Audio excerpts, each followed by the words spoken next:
So I made a video where I started off talking about going on this walk that I'm going on now.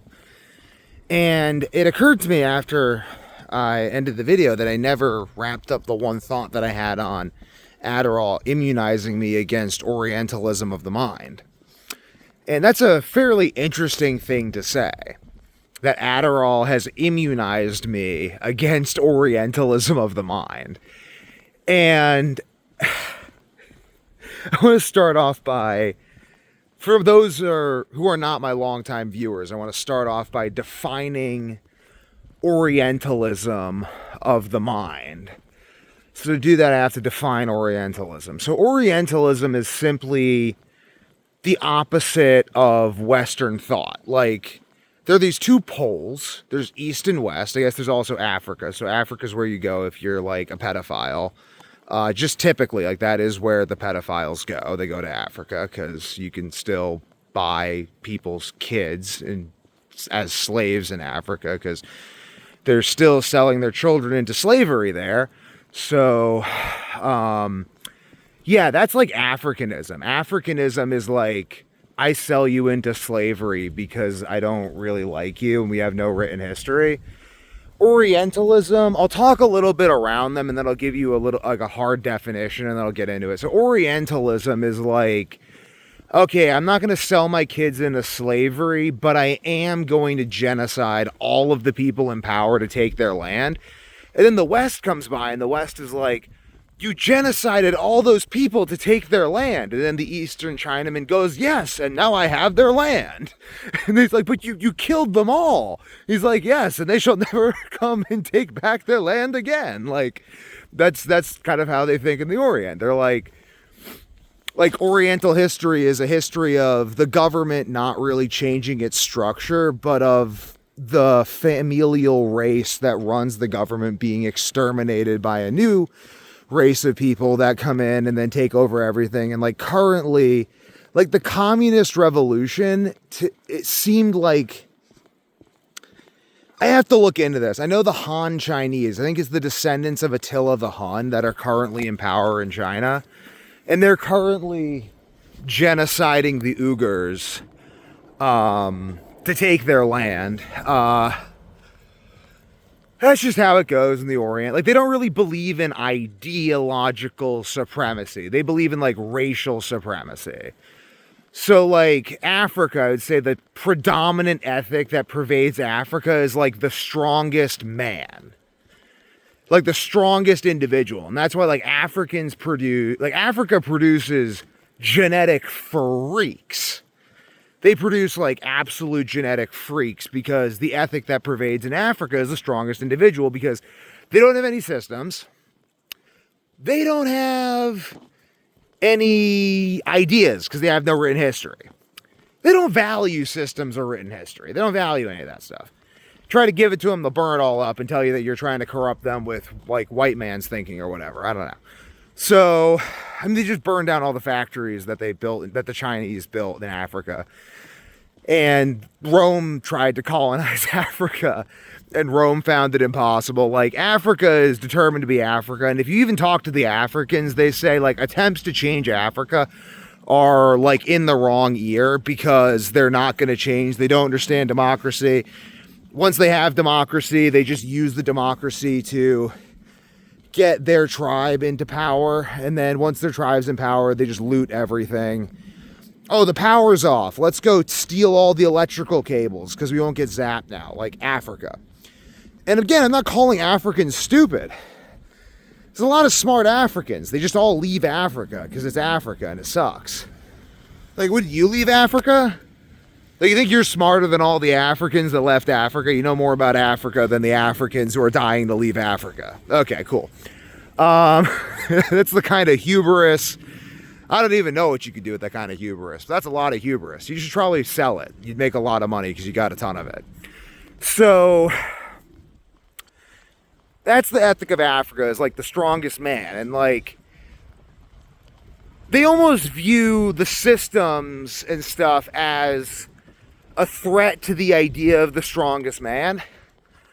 I'm not going to get too into it, but it's like, it is true. It does actually, like, You don't need, like, that's why, like, they kill lions with spears and stuff, because it's like, you got to be strong. Like, they produce a lot of strong individuals, but, like, they're also living in huts made out of shit and dirt. So it literally shit. Like, they actually put, like, cow shit in the bottom of their huts. They just do. I mean, you know, maybe that'll solve my gut problems. I'm not even saying they're wrong for doing so. They just do live in huts made out of dirt and shit. So it's what it is. Like, let's call a spade a spade. So then I imagine that all of our ancestors kind of saw that and they left, and they went to one of two places. They went to either the east or they went west. The ones who went east. I mean, there's a little bit of an idea. It's like the east is where the sun rises, and that's why the Japanese flag, the Japanese viewed themselves as the crown of the east. They were like, we are the best of the Orientals. That's the Japanese belief. And so they identified with the rising sun. Now the west is where the sun sets. So it's almost like you can think about it in a sense of like, just in a subconscious way, like human beings are all watching the sun move from east to west forever, all the time. It's like the only thing everyone's always doing. So if you identify with like where the sun's coming from, like if you think where something comes from is more important, you'll go east, because the sun's like the most important thing. It's where all the life comes from. But if you think that where the sun's going, like where people are going is more important, if you think intentions are more important than origins, you go west. If you think origins are more important than intentions, you go east. And that pattern actually seems to play itself out pretty well when you look at things. So Orientalism is a fixation on that which has already been done, which is why the Oriental languages, to the best of my ability, they just keep, like kanji, they just keep adding characters, and then they simplify everything when it gets too complicated. That, to me, is an obsession with what's already been done. It's like, we're not going to try to create a system that generates ideas. We're going to create a system that incorporates ideas. It's not bad. I mean, they're just optimizing for a different thing. So they optimize for it well. So you have a system that incorporates ideas. So I kind of think of like the Orient as like the hard drive of the world. Like, they're really categorical. It's a very categorical culture. And it's very obsessed with like origins, race, family origin, like that's kind of like Orientalism. And because of that, they are more skeptical of new ideas. It's like, and they're also like, I remember I went to China, literally been to China. So, I went to China, I went to see the Terracotta Warriors, and there was an archer kneeling down so he didn't get smashed. And he was the only one in his cohort who didn't get smashed. And the Orientals were like, see, that is a sign. They literally told me this. They're like, that is a sign that if you kneel, you will be spared. You should not stand up or stand out. You should kneel and you will be spared. And that's like the complete opposite of the West. Like, the West is like 300 Spartans, go watch us fucking die. Like that's the West. The West is like the opposite of that. The West is like the archetypal hero of the West is Jesus Christ, God on the cross, which is, holy cow, we could talk about that forever. But it's like, the West is full of Christ figures: Hercules, Adonis, Odysseus, Orpheus, going into death and rising again. It is this like, embrace danger. It will kill you, but you'll be fine. Like, that's the West. It's crazy. We're nuts. And the Orient thinks we're nuts for that reason. And maybe we are, maybe we aren't. I like it. I prefer this. This is who I am. And thank God for that. I enjoy this very much. I wouldn't be me if I was different, you know? And I like being me. It's fun. So in the West, it's also interesting because they have this like one of the quintessential works of the Orient is like Journey to the West, which is like super interesting because it's basically like this. It's like the journey to individuation. It's like a psychological epic that represents individuation, which is like, but they call it Journey to the West. So that's so interesting that even within the East's own literature, they highlight the fact that to be an individual is to go west. And there's all these themes in that about like there's like a monkey character who's like memorized every single like kung fu move that everyone's ever done. And like it's very Oriental. It's like everything that everyone else has already done. But that's insufficient, so they must journey to the West to become individuals. So why is Adderall? So I'll define Orientalism. So Orientalism is simply that condition of the mind that believes in what has already been done. And, you know, there's a lot that's already been done. And I think that even within the West, I think Jesus Christ came to reconcile East and West, as well as reconcile life and death, God and man, and everything else. Which is, I'm just going to speak my mind, man. And like, if you like leave a comment or whatever, but I can't filter myself, or this sucks for both of us. So this is how it's going to be. So ultimately, Jesus reconciles these things because he says, like, others have done the hard work, but you will reap the reward. Others have sown the seeds, but you will take the harvest. And that's a very Oriental idea. And I think it's a great idea. I mean, it's a really good idea. Like, identify areas where others have done the hard work and then profit from it. That's amazing. But it's fascinating because in doing that, Jesus encourages us to really adopt the mind of all great innovators, not copycats. How is that so? Because, okay, so I've made actual advances in health science, medical science, metabolic research, neuroscience. I've made actual advances. This is going to piss off a lot of people because they always get pissed off when I tell them I made advances because they're like, who are you to make advances? You don't have a PhD. You haven't given tons of people drugs who later died from a disease we're going to define as incurable. Like, yeah, no, I cured the people, you know, like I helped the people by actually like, anyway, so like I've made actual innovations, but like they're not mine. They're not my innovations. Like I didn't come up with any of this. I don't succeed. I haven't succeeded because I tried to be incredibly clever and succeeded at being incredibly clever. I succeeded because I tried not to be abysmally stupid and I succeeded at that. So I just look at other people. Like in a lot of my research on carnivore, I just look at populations of people who have historically eaten mostly meat for thousands of years, like the Mongols. And I saw that the Mongols, as well as every other predominantly meat-eating culture on the planet, consume some form of herbal tea. All of them. And so I started researching the chemical properties of this tea, and then researching, and then like looking for connections against the chemical properties of meat, the chemical processes associated with the metabolism of meat, and the chemical byproducts of this and how they accumulate. I just started looking for all these connections in conjunction with symptoms that arise from excess meat, all of this. Too much to list in this video.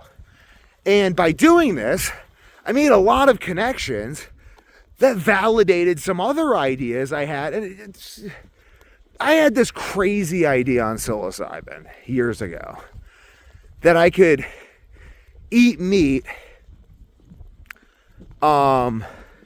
drink green tea, and smoke weed, and that eating meat, drinking green tea, and vaporizing marijuana while consuming CBD would balance everything out and fix my problems.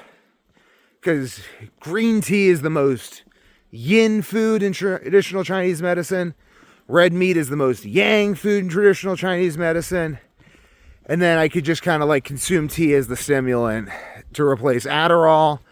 I could, and I could use CBD to kind of like stabilize, and use weed in conjunction with the Adderall and stuff to kind of like ease my way off of it as I did this thing. It was just this kind of idea, and I could get really into the idea, but it's literally just what I've been doing for the past few months, few years, I think like a year, honestly, maybe.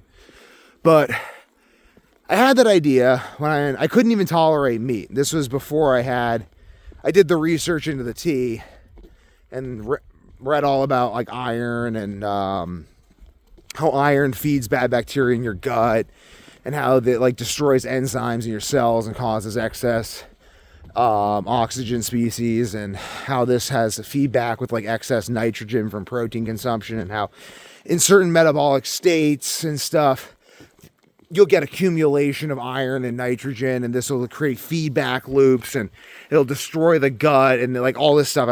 Before I even looked into that, this was just kind of like Oriental Devon. This was Oriental Devon. I was on Adderall. I wasn't smoking weed at this time.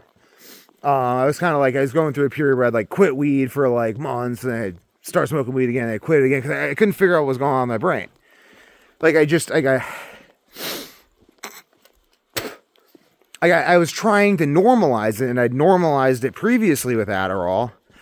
And then I had a super productive period of my life, like one of the most productive periods of my life on Adderall. And then I started like getting lost within myself. And it was because I was moving away from the chaos.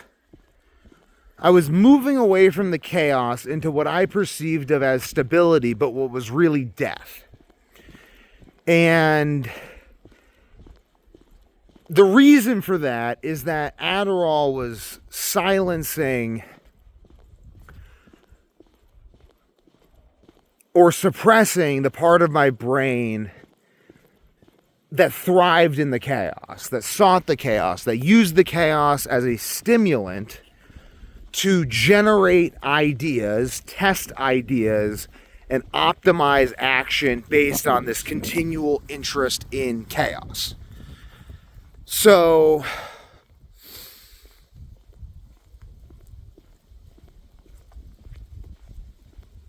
back to the Orientalism and stuff. How did Adderall immunize me against it? So I ultimately ended up, after I had that psilocybin experience, I didn't, which is in a very safe environment with trusted people and stuff, you know what I mean? Like, you gotta, the whole 9 yards and be a fucking moron. But setting, all that.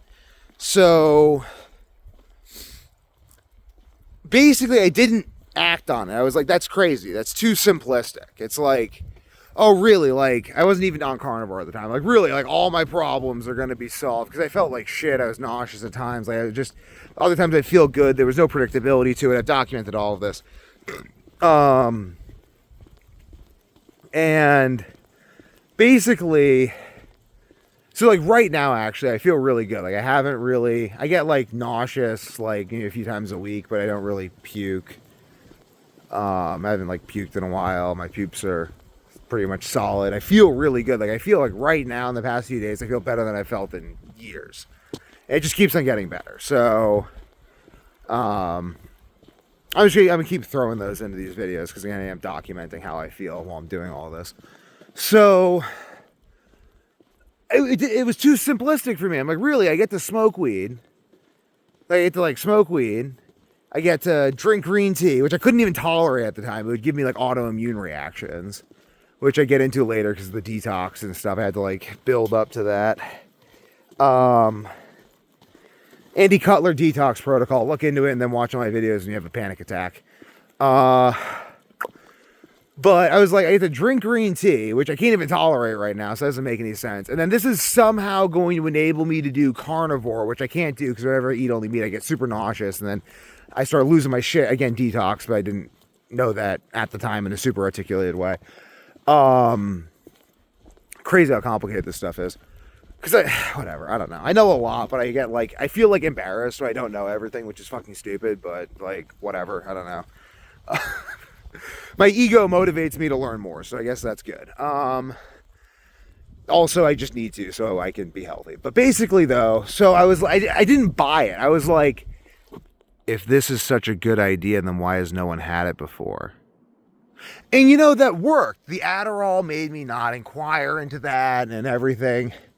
And I just kind of kept on going until my health failed. It just failed. Like, it just crashed and burned, like, epically. Like, chronic fatigue, puking all the time, couldn't digest food, diarrhea. And then, like, I started that's when I started on the Mongol research and stuff, because I was like, that idea wouldn't go away that I'd had on that mushroom trip. It wouldn't go away. And I was like, I can't tolerate green tea. How the hell is it going to be green tea? Like, how is green tea the answer when I can't even tolerate green tea? And I used to love green tea. And I was like, I can't tolerate it. This sucks. This fucking sucks. How is green tea the answer when I can't even tolerate green tea? And I used to love green tea. And I can't even do carnivore. And I'm losing the ability to sleep. And I have chronic fatigue. And I'm nauseous all the time. And I have crazy diarrhea. And I feel like shit. And I'm 230 pounds. 180 right now. What the hell's going on? So I start researching every single society that only eats meat. I'm like, there's something else out. There's something out there. You know what I mean? I was like, well, if this is such a good idea, why has no one done it before? I'm like, okay, has someone done it before? I had this idea of like Hong Kong. I was like, Hong Kong, they're Chinese. They must, because they're Chinese, drink tea. And I remember they eat a lot of meat from these carnivore memes and infographics I saw where people are talking about like Hong Kong life expectancy and meat consumption being like the highest on the planet, both of them. And I was like, okay. So you just start researching like crazy, and that leads me to the anti-cutlet detox protocol. And then I'm like, there's no way I'm gonna like go through that, because he talks about like, it would have killed me. Like, there's half the people are like, it was horrible but it worked for me. The other half of the people are like, I'm gonna die. So it's just like, yeah, I was like, I need to find a better way. So fasting, I was like, I was looking into, I was like carnivore, I was like chlorella, I was like green tea, weaker tea while fasting. I did tea while fasting. And basically I was just kind of forced into this scenario because the Adderall shut my brain's ability to engage in the sort of thinking that has historically been the most useful to me. I needed that, though. I needed that because, again, it's like, if I'd never experienced that, then I would believe that it was possible that I was deluding myself. But because I've experienced that, I know that I'm not deluding myself. I feel it. I feel it as viscerally as I feel the air on my face, the lights hitting my retina. You know, like, it's a visceral feeling. And I'm immunized now. I'm immunized against that nagging self-doubt of the collective, which I feel like our entire civilization is succumbing to. I feel like we're thinking, like, how good of an idea could this Western American enterprise be if no one's done it before, and blah, blah, blah, blah. It's sort of like this collective malaise that's settling over the culture in a very toxic way. I mean, that's what the Orient's for, you know what I mean? If you feel that way, go to the Orient. Feel the other way, go here. I mean, we need to have an Orient, we need to have a West, we need to have an Africa. They stabilize each other. This is how this system works in this strange computer program we seem to be living in that generates tests and stores ideas through the people that live in it. Fascinating. Let me know what you think in the comments below, or don't.